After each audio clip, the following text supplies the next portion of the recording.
citizen filed a letter of sentiment before ICI yesterday, asking the ICI to look into the possible Nako. ties between First Lady Liza Marcos and Maynard Ngu. Your thoughts on this po? Nako, maglalakwat siya na naman ho itong ating inutil na presidente. Sa Kuala Lumpur, Malaysia naman ho ngayon ang kanyang destinasyon.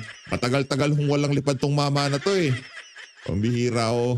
Di ho siya makaalis-alis dahil medyo mainit-init ang usapin ng flood control. Diba? Kasi nung mga nagdaang mga taon, mayat maya meron hong lipad yung mama na yan. Dahil nga ho, maraming issue ngayon sa ating bansa. Kaya itong lipad niya na to, excited na makapaglakwat siya ulit itong si Marcos Jr. At dito rin ho sa video na to, papasadahan ho natin itong naging talumpati nitong si Senator Alan Peter Cayetano. Pero bago yan, isang like at isang subscribe. Masaya na ho tayo dyan sa mga gusto sumahal sa ating community. Yung join button nandyan lang ho sa baba. Rekta na ho tayo dito sa departure statement for participation in the 47th ASEAN Summit. Nako, meron na naman chance itong si Marcos Jr. na makapaglakwat siya. Ano ho niya yan? Reward niya ho sa sarili niya. Sa pagiging inutil niya na presidente, paminsan-minsan, palipad-lipad ho siya. Ito, panoorin ho natin. Ferdinand R. Marcos Jr.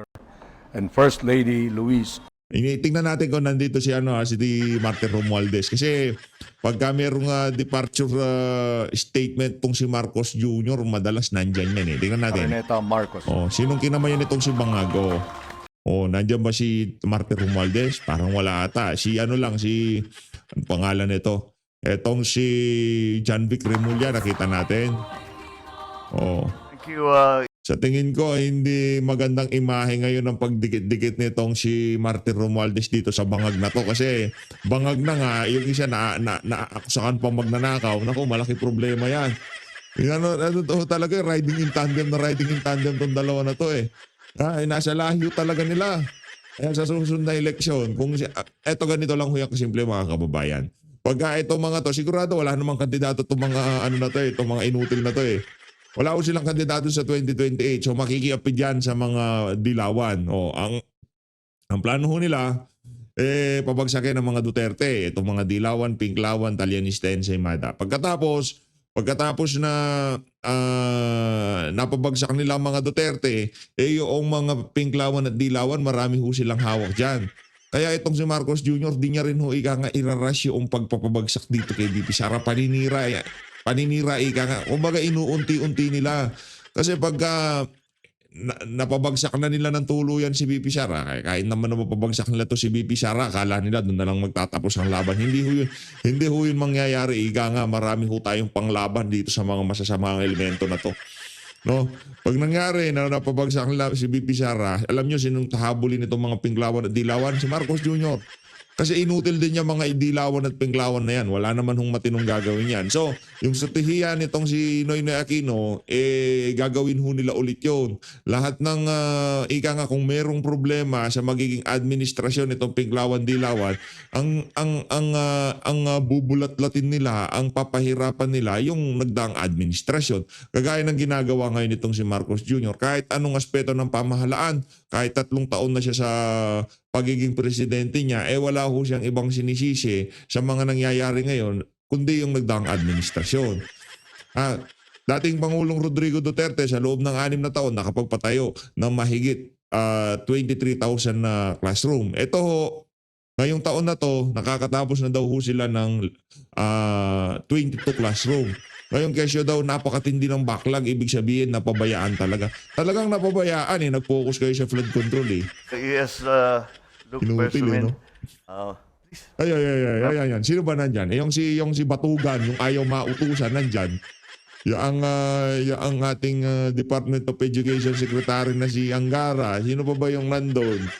Si Gatchalian yun. Yung si Gatchalian yung nandun. Members of Si Lagdameo. the cabinet Sino ba nandyan? and our Si Vince Dizon. Pagbihira, oo. Itong si Vince Dizon, na-checkmate siya di ba? Baka marami silang hawak kay Vince Dizon. Sabi siguro, pag di ka nag-DPWH, si Secretary Vince, pasensyahan tayo. Teka, lalagyan ka. Kaya baka yun ang pinangtako nila sa mama kaya talagang walang nagawa. Kaya, ayun, no? Nag-ano ho siya, tag dito,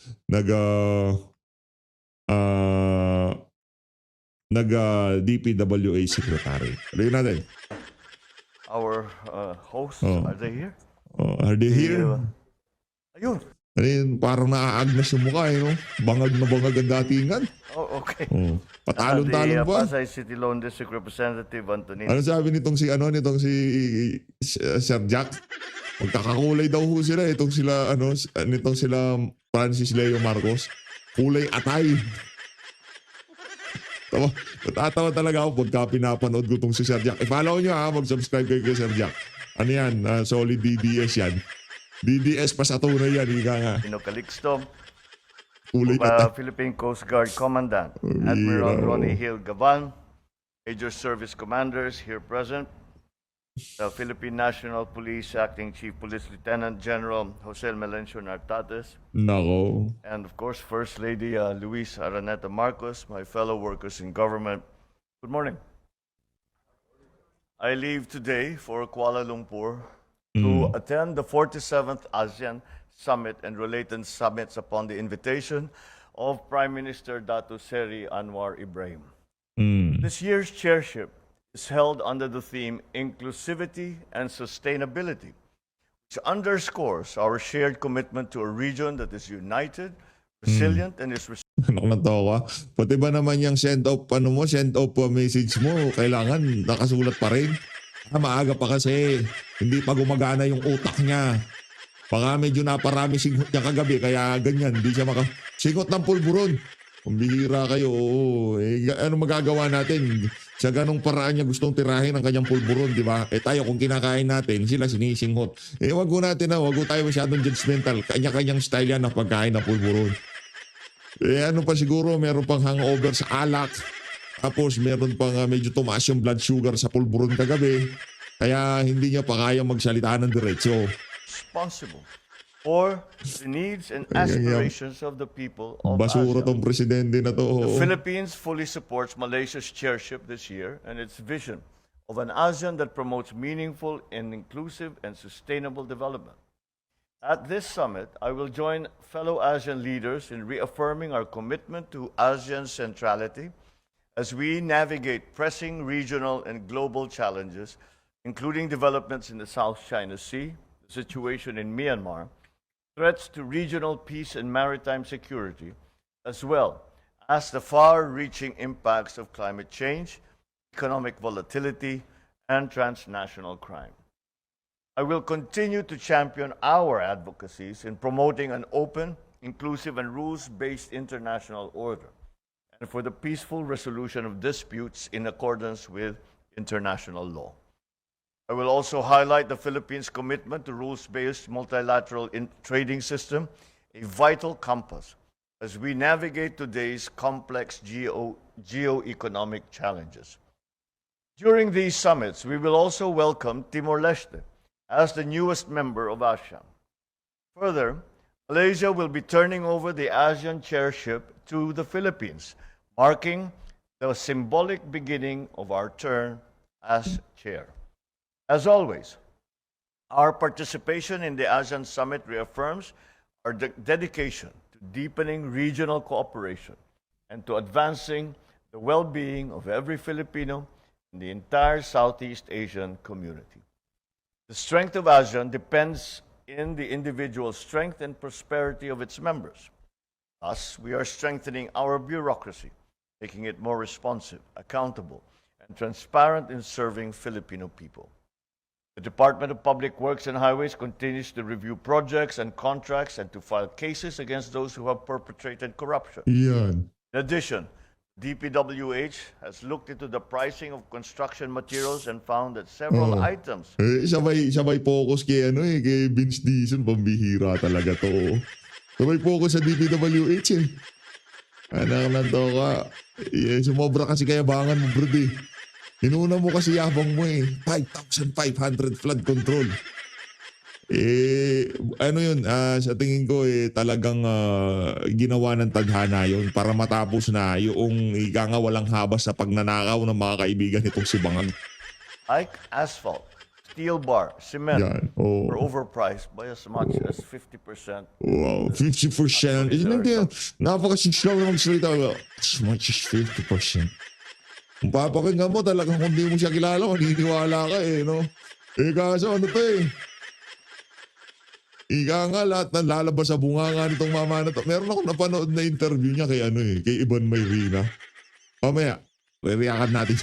Bangag na bangag ko talaga. Anak ng tawa. Egregious examples where it's even more than that.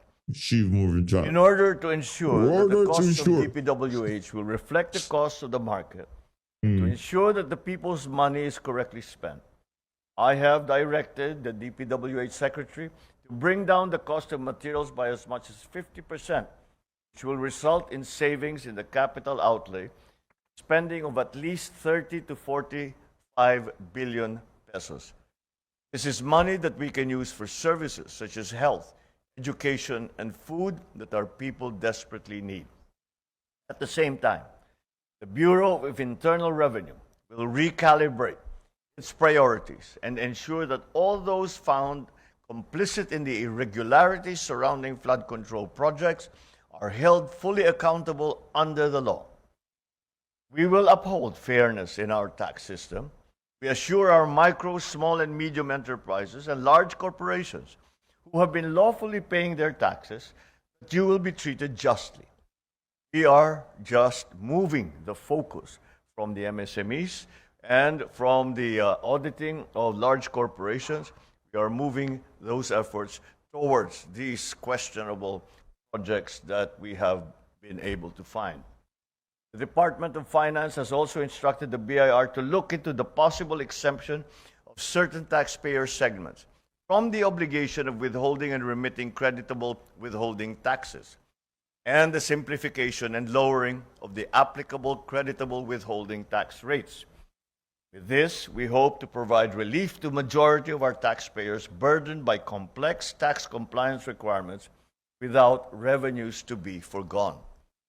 In the same vein, and following my directive on providing tax relief to those who need it the most, our employees, DOF and the BIR have submitted proposals for the increase of the ceilings for the tax-exempt de minimis benefits.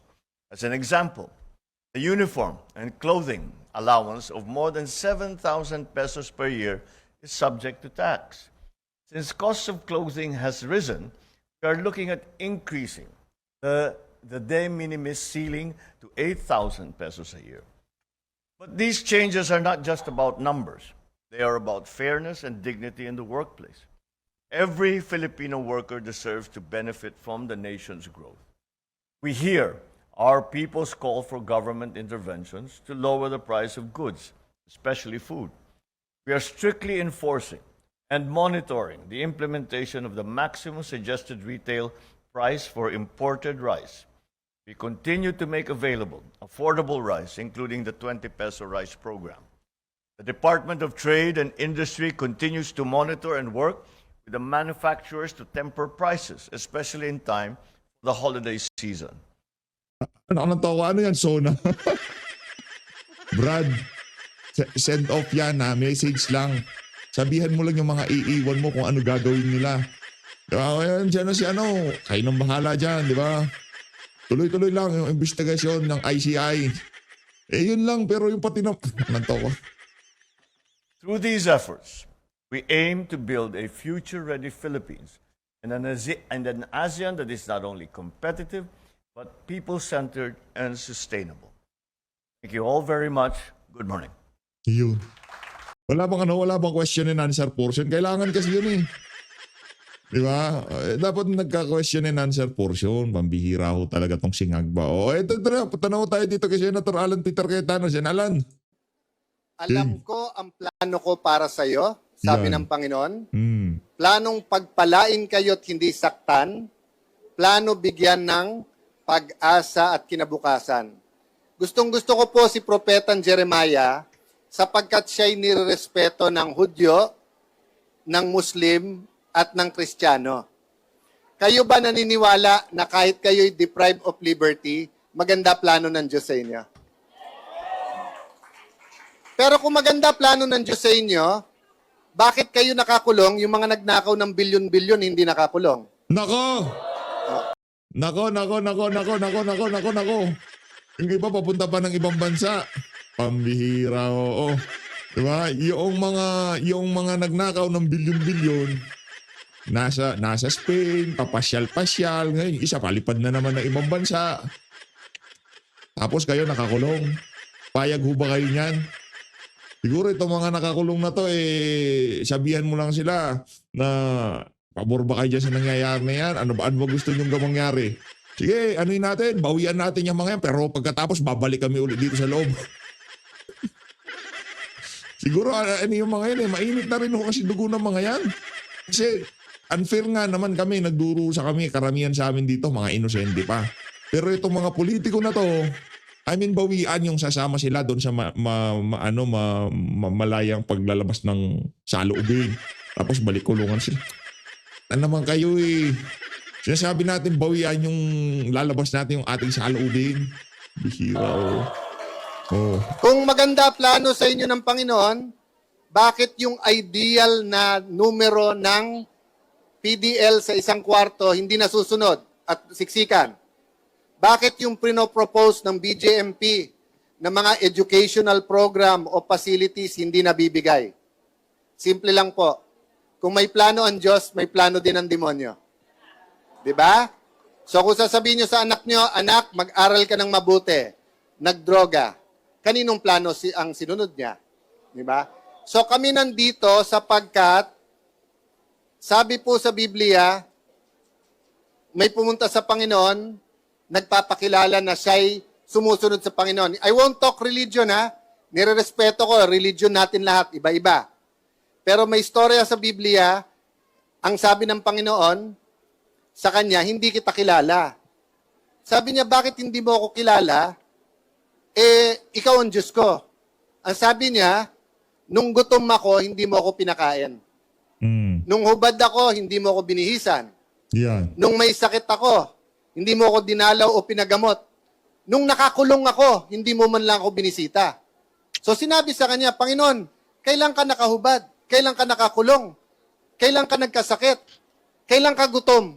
At sabi ng Panginoon, kung sino man ang pinakamaliit sa mga kapatid ko, ang gutom, ang may sakit, ang nakakulong, na hindi nyo pinansin, ako ang hindi nyo pinansin. So sana po sa maliit naming paraan, nakakapagbigay kami ng hindi lang kasiyahan, kung hindi pag-asa sa inyo. Ha? So, yun lang maikli tungkol sa pag-asa. Alam nyo po, si Senator Enrile ay 101 years old na po, 102 na ba? No. Na-imagine nyo po bang mabuhay ng 100 taon? Ang purpose ng buhay ay wala sa tagal. Marami pong na-bless. Meron po tayong Colonel Antonio at sa lahat ng ating mga ginagalang na sa BJMP, meron po tayong naging honorary, veterano, naging guerrilla, panahon pa ng Hapon, namatay siya sa Taguig, 104 years old. Napakaganda ng storya niya. Napakaganda ng storya. Pero alam niyo po, meron pong mga namamatay 19 anyos, ang ganda din ng storya nila. Meron pong nabubuhay ng 80 taon, walang kwenta ang buhay niya. May nabubuhay ng 15 years old. May nabubuhay na bilyonaryo, walang kwenta buhay niya. Pero meron pong nabubuhay na grabe yung sakit, naka-wheelchair. Hindi makagalaw, nakakapagsalita lang. Pero grabe po ang impact niya sa lipunan. Yan. So ang message ko po sa inyo, yung purpose nyo, yung bakit kayo nilikha, bakit nandito, hindi nawawala yan. Baka nandiyan ka para yakapin lang yung katabi mo, huwag ka mawala ng pag-asa. Baka nandiyan ka kasi maliligaw yung anak mo, pero pag bumisita, anak, di ba lang nangyayari sa akin to, pero sa'yo wag. Wag mo ikahiya tatay mo, nanay mo. Correct. Dahil nangyari to para sa'yo. So I'll stop there, but I want to keep emphasizing sa inyo, hindi kayo aksidente. At nagkamali man kayo, may purpose pa rin kayo dyan. Marami na ako nasama dito para magbigay kasiyahan sa inyo, di ba? Naisama ko na po si Terry Honor, nasama ko si Alma Moreno, kanina nakita ko, nakalimutan ko na nga, si Joel Villanueva, nadala ko na dito. Alam nyo po, pati si Pangulong Duterte, kung naalala po, nadala natin dito, no? Kasi importante po yung kasiyahan. Kaya sabi ko sa asawa ko, napakadami naman kasi sir kaya buti na lang partner natin yung city sa binibigay natin. Yung pakain sa amin pamilya, pero dahil libo nga, nag-iisip talaga kami paano. So sabi ko sa asawa ko sandali, pag ikaw nasa-stress, pag nasa-stress ang Congressman Ading Cruz at saka si George Bocobo, kumakanta. So sabi ko, kuha naman tayo ng kakanta dito ngayong hapon para matuwa naman ang ating mga PDL. Hindi ko alam kung in-announce na sa inyo, kasama po natin ang orange and lemon ngayong hapon na to. Okay? Ayan. So abangan nyo yan. Pero gusto ko po ihatid sa inyo, isang kwento lang po, tapos ipapasa ko yung mic. Ito po ay isang sekretary ng panahon ni President Duterte, nakulong ang tatay niya. Pero pag makita nyo po ang buhay niya, buhay ng mga kapatid niya, yung church nila, mga apo nung tatay niya, makikita mo na yung pagkakulong ng tatay niya ang naging daan ng blessing ng Panginoon sa kanilang buhay. So siya ang magsasalita ng mas mahaba. Iwanan ko lang kayo isang kwento. Nangyari itong mga intriga sa corruption. Yung isang politiko pumunta sa simbahan. Sabi, Father, forgive me for I have sinned. Mga 10 taon na akong hindi nangungumpisal. Sige anak, anong kasalanan mo? Di nagsasalita. Sabi, anak, ikaw ba ay nangurap? Hindi po. Kasama ka ba dyan sa flood control? Hindi po. Ikaw ba ay nandadaya? Hindi po. Ikaw ba ay nangloko ng misis mo? Hindi po. Nagda-drugs ka ba? Umiinom ka ba ng sobra? Hindi po. Nagsusugal ka ba? Hindi po. Inaapi mo ba ang mga kapwa mo? Hindi po. Anak, bakit ka nangungumpisal? Ano kasalanan mo? Father, sinungaling po ako. Okay? So anong mensahe ko sa inyo ngayon? Minsan hindi natin alam kung saan mag-uumpisa. Halimbawa, nasa droga, addiction yon. Hindi madaling lumayo sa droga. Pag lumayo ka, bumabalik ka. Kung ikaw ay magandang lalaki, magandang babae, mahirap din lumayo sa tukso. Ikaw ang hinahabol Kung sa sugal, ayan, maraming maganda dito. Hinahabol talaga Nag-react Pag ikaw ay magaling sa sugal, panalo karamihan, mahirap layuan ng sugal. Dahil ikaw nilalapitan. Kaya advice ko sa inyo, umpisahan natin maging totoo. Maging totoo sa Diyos, maging totoo sa sarili, then maging totoo sa kapwa. Yung. Kasi pag sinumulan mo na mawala ang pagkasinungaling, yung iba masusunod-sunod natin. Correct, totoo yan. Pagka sinabi mong ganyan, dapat ganyan. Marami kasi mga sinungaling At yun po ang ipagdasal nyo na mangyari sa ating gobyerno. Di ba? Sinabi mo, not in a million years, not in 100 years. Ayun, pinadala sa dahig si Tatay Digong. Hindi kita papa-impeach. Ayun, pina-impeach si VP Sara. Di ba? Ganyan lang ho yan. Sinungaling yan. Anak ng to, talagang Marcos na to, sinungaling. Di ba? Marami pong magaling sa gobyerno, pero parang napupunta tayo sa kasinungalingan. So I will stop there, but Brother Jeremiah, tama-tama, Jeremiah din po ito. So si Jeremiah Belica, siya po ang kalaban ng red tape sa nakaraang administrasyon, pero walang politika po. Ang kanyang kwento sa inyo, yung naging buhay nung tatay niya at yung impact sa kanya. So ulit, salamat sa pagbati nyo. God bless you. Ay, lasting. Pag birthday ko po, hindi nakakatanggi, Colonel Antonio, misis ko sa akin. Pag birthday ko, pag hindi birthday ko, siyempre, minsan siya nasusunod. Pero pag birthday ko, hindi nakakatanggihan. Grabe, ano ho talaga tong si Senator Alan Peter Cayetano, nakakabilib lang. Ibang klase ho talagang yung ginagawa ho niya, ramdam ho natin yung pagiging sincere. Yung mga ganyang klaseng Senate President ang ating kailangan. Palakpakan ho muna natin itong si Senator Alan Peter Cayetano. Sa bahagi ng ating video na to, naku, anti-clear. Siyempre, alangan naman, hindi natin pasadahan. Anti-clear yan. Game anti-clear, ano ba balita? Sal Halili, TV5.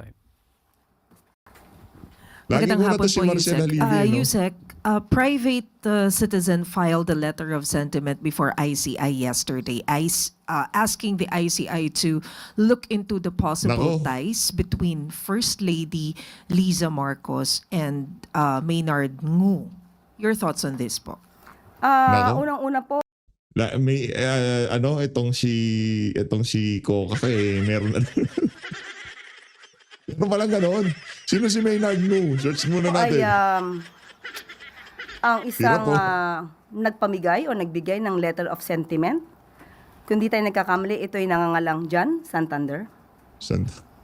Para siyang isang nuisance candidate na parang binigyan ng pera para bumili ng suka at isinabay ang pagbibigay ng letter of sentiment para dalhin sa ICI. Kung inyo makakahalubilo muli ang isang John Santander, maaari po ba niyong itanong sa kanya kung alam ba niya ang mandato ng ICI? Alam naman natin na ang mandato ng ICI ay mag-imbestiga ng mga maanumalyang flood control projects at mga infrastructure. Sa nabasa natin, at alam ko nabasa niyo rin po ang letter of sentiment, wala po tayong makitang anuman. Ang ano lang ho dito, itong pinaka-latest, itong si Maynard Ngu, ha? Hindi ko alam kung hindi ko pa nakita yung tinutukoy nila Maynard Ngu. Tag as Escudero Bagman, tech boss Maynard Ngu, resign from property firm. Yun daw si Maynard Ngu. Tapos kasama niya itong si Marcos Jr. pataas-taas ng kamay na ganito. Ito, para makita ng mga kasama natin. Ayan o. Yan o yung ano. Yan o si Maynard Ngu. Yan ang sinasabi nila na anong tawag dito? Pinag-uusapan nila dyan sa ano na yan, dyan sa press con itong si Ante. Na allegation patungkol sa maanumalyang flood control projects na mag-uugnay sa unang ginang kay Nako. First Lady Liza Araneta Marcos.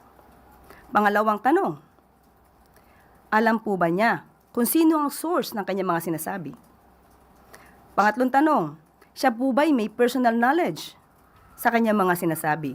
Dahil kung walang personal knowledge, ito ay magsisilbing hearsay evidence. Yan. Kung hearsay evidence, ito po ba dapat ay binibigyan pa ng pagtutuon Yan. at Oo. seryosong konsiderasyon? Oo. Kaya nga iimbestigahan muna. Kaya nga, wala nang problema. Yung ba mga kay Senator Joel Villanueva, mga hearsay lang naman yun. Sinabi lang naman ni Alcantara at saka ng kung sino-sino. Dinamay-damay yung mga kung sino-sinong pangalan, di ba? Hearsay yun. Bakit pinatawag sila dyan sa ICI? Kasi para masiyasat, makita kung ano yung mga pinagsasabi nitong mga complainant o itong mga merong nalalaman natin. Hindi naman. Ano ba naman nagpunta ng isang beses dyan si Liza Araneta Marcos dyan sa ICI, di ba? Wala problema yun. Siyado namang... Ito po ba ay isang fishing expedition lamang para siraan ang unang ginang? So, ito po naman ay nasa kamay na ng ICI. Ibinigay lamang po natin ang ating pahayag patungkol po dito dahil nabasa po natin ang letter of sentiment, pati na po ang attachments. Mismo, ang mga attachments ay walang nag-uugnay at walang naipakitang anumang ebidensya na magsasabing merong anomalyang flood control project. Ba't kinakabahan ka? Lang yan. Bakit nabanggit lang pangalan nitong si Liza Araneta Marcos? Medyo parang nakita kong natarantay ang pagmumukha mo. Siguro meron kayo tinatago. Pero ito sigurado ko, si Liza Araneta Marcos at itong si Martin Romualdez, ganyan yan oh. Ganyan ho sila oh. Dikit na dikit yan. Ika nga talagang kung hindi ho natin alam na asawa ni Marcos Jr. yang si Liza Araneta Marcos. Noong mga nakalipas na panahon, yan si Liza, napaka-close ho talaga nila nitong si ano. Diba? Sobrang close yan dalawa. At yung sobrang ka-close niya na si Martin Romualdez na di umano dinadalhan ng mali-malitang pera sa Toms Park. Alangan naman, di ba? Lalabas lahat ng katotohanan.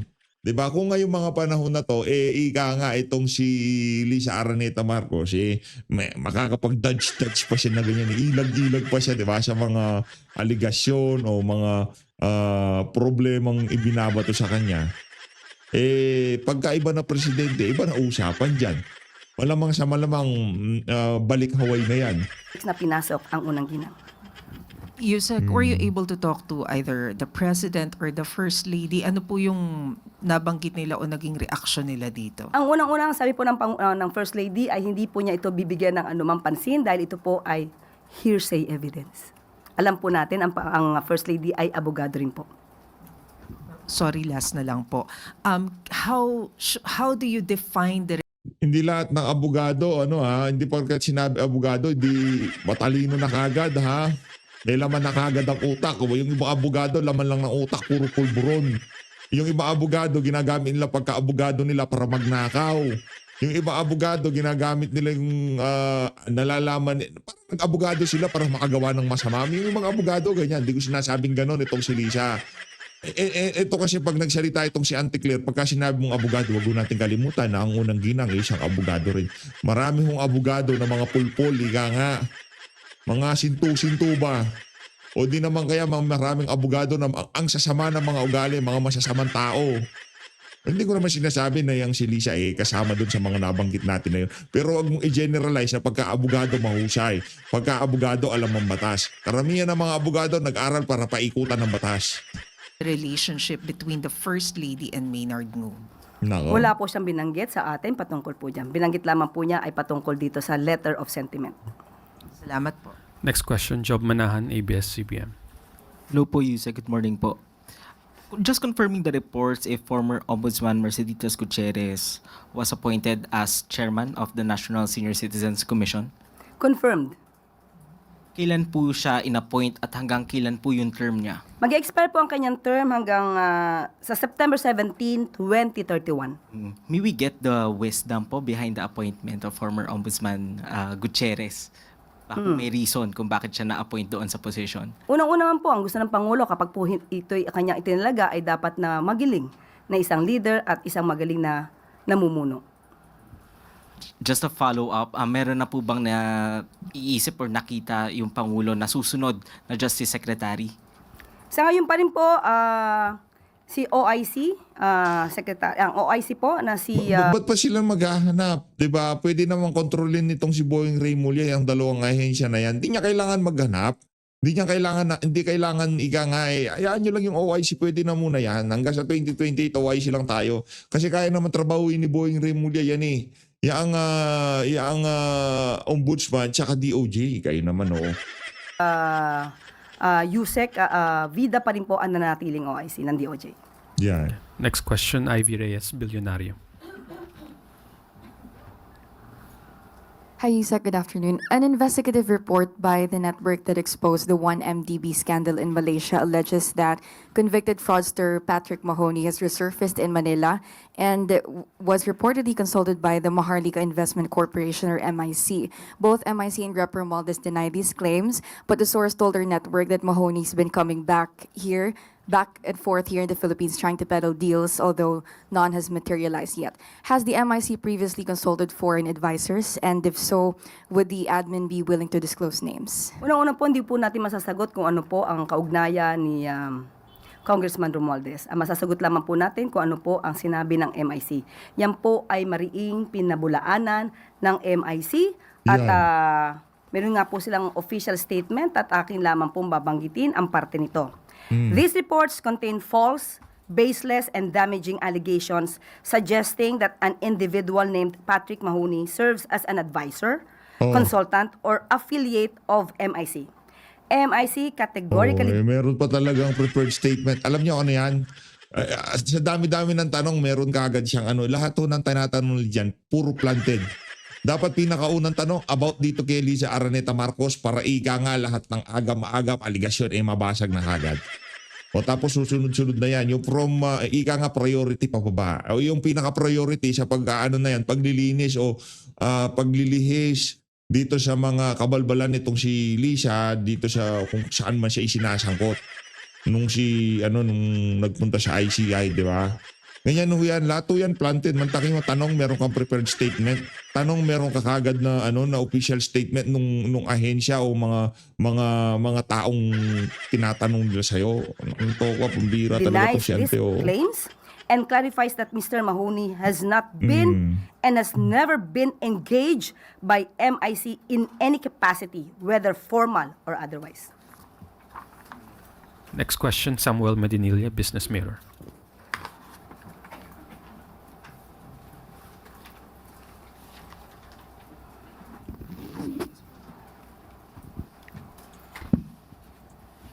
Good afternoon, Yusek. Tatanong ko lang po, i-confirm ko lang po if the President has already accepted the resignation of the 3 GSIS Board of Trustees and kung meron na pong na-appoint na replacement sa kanila. Opo, yung pagre-replace po, abangan na lang po natin kung sino po ang itatalaga ng ating Pangulo sa mga nag-resign po. Follow up po. Yung 3 GSIS Board of Trustees na nag-resign raw po ay may allegations against kay GSIS President Vic Veloso. Meron na po kayang reaction dun si Pangulo regarding dun sa allegations nung Sa nag-resign? ngayon po, malalim pa rin po ang pag-aaral na ginagawa dyan at lahat po ng aligasyon ay hindi po ito tutulugan ng Pangulo at aaraling mabuti kung ito ay may katotohanan po. So makakaasa po kayo na gagawan po ito ng aksyon ng Pangulo. Pero under investigation na po to ng concerned government agency. Sa party po ng Pangulo, siya po mismo ang nag-aaral dito. Thank you po. Next question, Vance Fernandez, Police Files.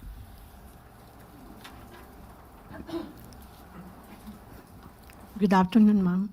Because of the rampant corruption in the Philippines, will the President consider reviewing the possible return of death penalty? Sa ngayon, Baka mauna sila dyan. Baka mauna tong si Marcos Jr. Siyempre kung anuin natin yan, dapat balik tayo doon sa panahon ng kanyang amang magnanakaw. wala pa po nababanggit ang Pangulo, pero siyempre sa pag-aaral po, kung ito po ay ipapataw muli at mawawala ang suspension or lifting ng pag-suspend sa death penalty, pag-impose ng death penalty, dapat pong aralin to dahil hindi lamang po ito bigla-biglang sinasabi na dapat nandiyan na ang death penalty, inaaral mabuti dahil po Aral lang ng dapat aral. malinis, mabuti. Kasi dapat aralin yan eh. Dapat yung kung i-implementa yan, exempted si Marcos Jr. at ang kanyang asawa. Kahit mabitay lahat ng Pilipino, basta wag lang sila. Maging maayos. Itong tinatawag nating 5 pillars of criminal or justice system rather. 5 pillars of justice system.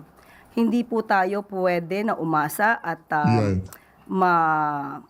ma-impluwensyahan. Dapat mawala sa impluwensya ng mga Pilipino yung mga nakaraang pangyayari kung saan may nag-admit na sila ay sanay gumawa ng intriga at magplanta ng ebidensya.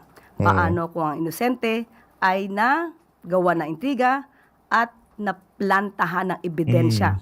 Yan. Death penalty ang maaaring ipataw. Kawawa naman po yung masasabi Kawawa natin inosente. naman. So, ang muling pagpapataw Kawawa ng naman. death penalty ay Naawa dapat pala sila sa ganun. Naawa pala kayo sa ganun, no? Yung mga napaplantahan daw. O, yung mga inosente naman pero naaakusahan, nakakaawa daw. Meron palang awa tong mga to. Pambira o. Kaso, ang problema ho mga kababayan, ang talagang kinatatakutan ng mga yan, baka sila magbuhay na mano. dapat inaaral ng Chill lang ho tayo ngayon. Sabado ngayon. Chill lang tayo. Hindi masyado mainit ang ulo. Ika nga, kalmahan lang natin. Yan lang natin to si Auntie Claire. Wala naman naniniwala dyan. Kumbaga, kaysa naman manood kayo ng mainstream media, dito na lang ho kayo PH Update, di ba? malaliman. O malaliman. Thank you, ma'am. Next question, Job Manahan, ABS-CBN. Tapos na si Job. Okay. Last question. Tapos na, kay ikaw naman, no. Tapos na, wala nang follow-up yan. Kung ano lang ibinigay na kapiraso papel sa kanya, yun lang itatanong niya. Jonel Maribohok, UNTV. Magandang hapon Yung mga, po. yung mga walang kwentang tanong, ibinibigay yan doon sa mga mahihinang klaseng network. Pero yung mga mabibigat na tanong, dapat yung mga medyo kilalang anchor, kilalang reporter, yan, gano'n. Kagaya nitong si Marisa Lili ng TV5, sa kanya binigay yung kay Lisa Kokak kasi medyo malaki yung ano niya, malaki yung kanyang network o yung sa GMA, si Ivan, mga ganyan. Yung mga mabibigat na tanong doon sa mga yun para pagka pinick up ng mga media, siya na nagtanong niyan, di ba? O ang pangko-cover nila yung ilalagay na lang larawan yung mga sikat na reporter. basic strategy. So Lois, maraming salamat po sa pag-support sa PH Update. Mag-ingat po kayo lahat ng Pilipinas. Di na ako natatapusin to. Wala namang kwenta tong si Ante.